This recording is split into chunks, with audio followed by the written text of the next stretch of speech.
And a 50% chance for showers and thunderstorms, highs in the mid to upper 80s. Sunday night, hurricane conditions are possible. A 60% chance for showers and thunderstorms. Some heavy downpours are possible, and the winds will pick up. For Monday, we are looking at hurricane conditions possible, an 80% chance for showers and thunderstorms. Some isolated tornadoes are possible for Monday, highs around in 83 degrees. For Tuesday, tropical storm conditions are possible and 100% chance of showers and thunderstorms, and we are looking at the possibility of tornadoes Tuesday as well, highs around 80 degrees. From the Channel 4 Weather Center, I'm meteorologist Dawn Brown. It is partly cloudy in New Orleans and 82 degrees, 79 degrees, and partly cloudy on the North Shore. I'm Jay Weiss on the WWL Hurricane Network. On Louisiana's emergency management station, WWL-AM, FM, and WWL.com.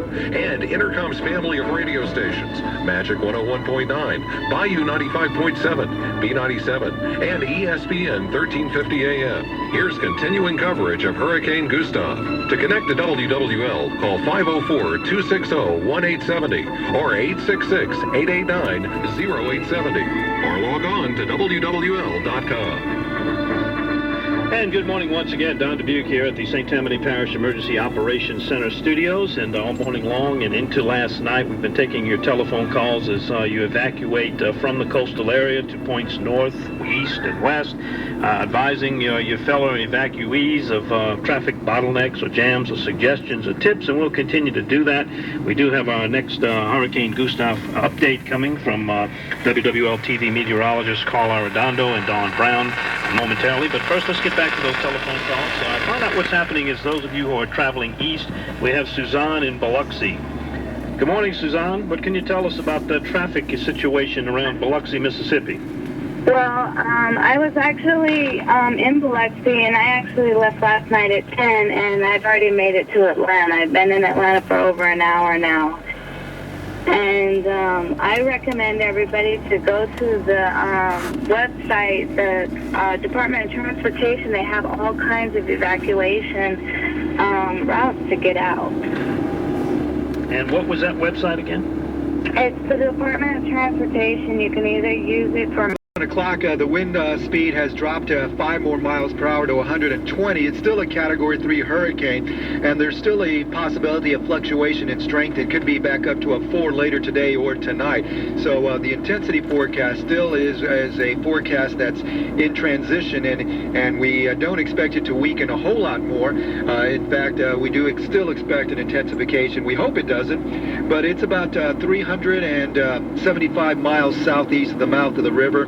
Still moving towards the northwest at about 16 miles per hour, which is a pretty fast clip for a tropical system. So we're going to watch to see if the dry air that's in place continues to do harm to Gustav, which it's doing right now. It's not allowing it to intensify as it moves over this warm ocean loop current that we've been talking about for days. That high-pressure system, what are the trends as far as we're seeing there? Does it look like it's going to remain stationary, or is it making a move either to the east or west or back up north? No, well, it's still expected to position itself from north of our area and towards the southeast and then down towards Florida. So it's still expected to kind of cover part of the southeastern United States and the eastern Gulf of Mexico. That's kind of why Gustav won't go more towards the east into Florida Panhandle, because high pressure is setting up across the eastern Gulf of Mexico. So it's just a matter of how far west the high pressure continues to fill in, and that allows the hurricane just to follow the periphery of the high, as you would if you bump up against a big mountain. You're just going to follow the edge of it and move along that track, and that's what we're looking at here. Just a matter of where the edge of that mountain is in the air that allows Gustav to follow that track. If it's closer to southeast Louisiana or further towards south central Louisiana, it's still just a wait and see as the high pressure builds in. But we do see that dry air still playing a part in it, at least through part of today. We'll call for people that have options to go either northeast or northwest to evacuate. Using that information you just gave us, would seem to me that probably to the northeast now. If you Yeah. Yeah, I've said that for a couple of days now, that right now, according to the forecast always had it coming in from a southeast to a northwest direction. So I've been saying that if you have any plans to leave, go to the northeast towards northern Alabama, towards Georgia, or head eastbound past Pensacola. So the further you go in the Florida Panhandle, the better. You may still have some rain and some high seas and some breezy conditions, but at least the worst of the impact from Gustav will still be well away from you if you head east and northeast. On the northwestern side, if someone were to evacuate there, how far would they have to go if everything remains the same and the National Hurricane Center is correct on its projected path and intensity levels? Would you be experiencing some real severe weather to the northwest of southeast Louisiana? Well, southwest Louisiana will still have some sort of impact. According to the track, I mean, it's going to go to north of Lafayette and towards Alexandria and then south of Shreveport. So all across Louisiana, there will be an effect. Now, if you're on the right side of that track, of course, that's around Alexandria, Shreveport, Monroe, the conditions may be a bit worse. It's not going to weaken until maybe in north of Lafayette, from a hurricane down to a tropical storm, then a depression across the northeast Texas region. So there are still going to be a wind threat, and just depending on how fast it weakens will depend on how strong the winds are. But I would imagine there'd be power outages through central and northern Louisiana as well. So to sum it up, all things considered, if you're evacuating, you haven't left, you're planning to leave, it's much better to take a northeast track. Right, it's much better to head towards the northeast and east past Pensacola to get away from most of the impact of Hurricane Gustav. Carl, for folks that are tracking the storm, we haven't given these out lately. Do you have the latest coordinates? Yes, it's 24.7 north, 85.5 west, 375 miles southeast of the mouth of the river. And we'll be looking for the next update at 10? Yes, usually it comes in before 10, so hopefully between 9:30 and 10, the new update should come in. Now, Carl, do you have any ways to get some little, I guess you'd call it inside information, maybe some little nuances or trends that the storm might be showing ahead of those official updates?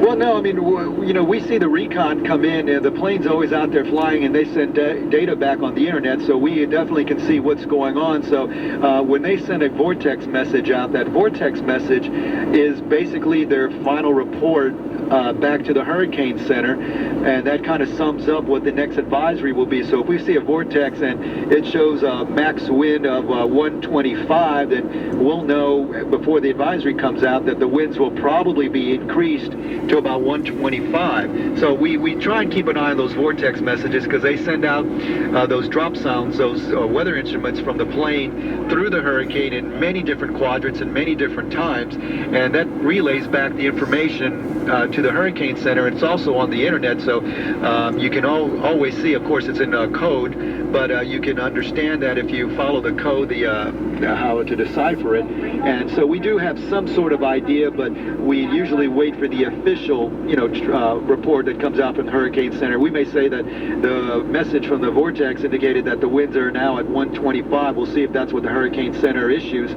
So we do keep an eye on the recon reports before they issue the advisories. All right, so it's very likely we could find something of note before the 10 o'clock hour comes. Mm-hmm. Okay, Carl, thanks so much, and we'll talk to you a little bit later on.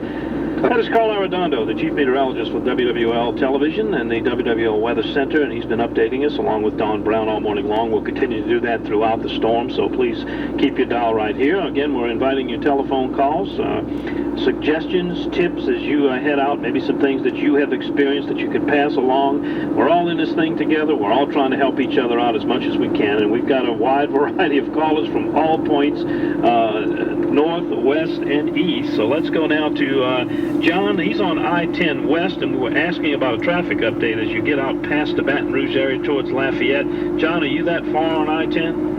How you doing, Don? What I was calling, there seems to be some misperceptions about the I-10 westbound traffic on the regular westbound lanes that are going up to I-55 North.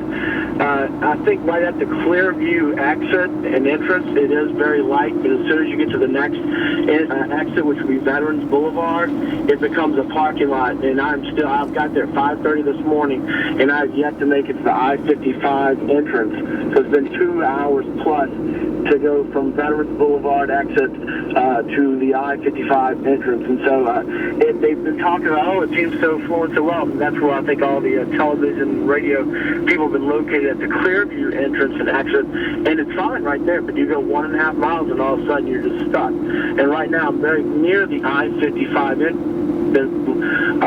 Trucks that are stuck in the right-hand lane, so we're actually down to one lane. Also, I did want to bring up, there was some talk earlier about the I-10 because I've been stuck in a parking lot.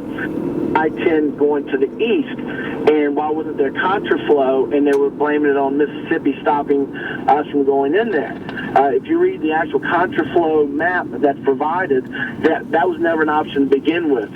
There's nothing on there, but it says on the map that I-10 eastbound traffic was going to have to go to I-59 north no matter what, and there was no contraflow available between, from the city to I-59, and then the contraflow actually started on I-59 north, and all the people from Mississippi would have to go on I-59 north, all the people coming from I-10 east would have to go I-59 north, and all the drivers from I-12 eastbound would have to go I-59 north.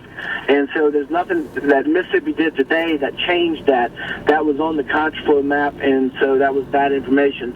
And like I said, also the whole thing about going to westbound, it is bad traffic. It's not as bad as the east from what it sounds like, but we're definitely I'm stopped right now as it is on I-10 westbound. I'm about a mile from the I-55 entrance, and I'm stopped in one lane because there's multiple stoppages in front of us. And so, like I said, I know Trooper Pigley talked about that, said, oh, it's smooth, but it's not. It's from Veterans Boulevard all the way to it's been non-stop parking lot type traffic.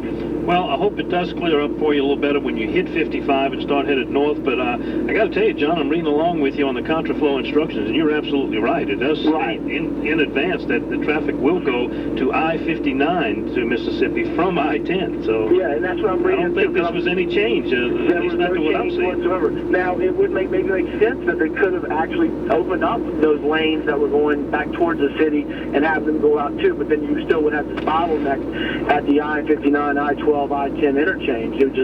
You've already got three people going, three different lanes getting onto there, all going northbound, and you would add another 3 lanes as well, so it could be really crazy. But I can understand the people being upset. They can look over to their left, and they're seeing, lanes practically empty, probably, and they're wondering why can't we have been on those lanes as well, heading up to I-59. But the plan never called for that, and Mississippi had nothing to do with that. And so, like I said, it was just a normal plan. Everybody was going to I-59, and everybody's got to go north on I-59. Simple as that. Well, John, you sound like you're an experienced traveler to me, and you know what? I often go out of my way, travel a longer distance, but time-wise, it's actually shorter because you're eliminating congestion. And certainly going up 59 and cutting over on 98 or 84, any of those 4, even 80 as far as Meridian, any of those 4-lane highways to go east from that point certainly would seem like a very good option at this point. No, and I think you had another caller earlier talking about just, even earlier, getting off the Michaud Boulevard, maybe get on to Highway 11, take the Highway 11 bridge. That sounds like that's going a little bit better, at least than the I-10 east traffic to get to the interchange. So I would suggest that to people as well. I mean, I think the interstate is only going to be bad for the rest of the day. And, as everyone has said, the back road's the best way. Use your maps, go to the internet if you have it, and but yeah, I just want to let people know going westbound. But like I said, the traffic going westbound to Baton Rouge, which is going on the lane 10,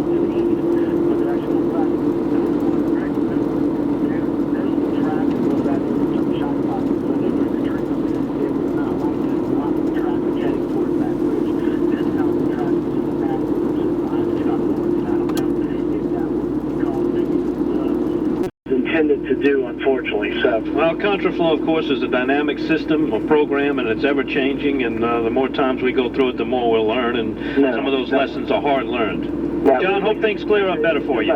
Well, thank you, Don. I just want to let people know, so I know it's going to be a busy day for you and the rest of everybody, and good luck to everyone out there. Same to you. Good conversation. Thank you, John. All right. 260-1870 or 866-889-087. Let's see if we can offer John some encouragement here. Let's go to Pam. She wants to talk about I-55 North. Perhaps she is beyond that point of where I-12 touches into 55.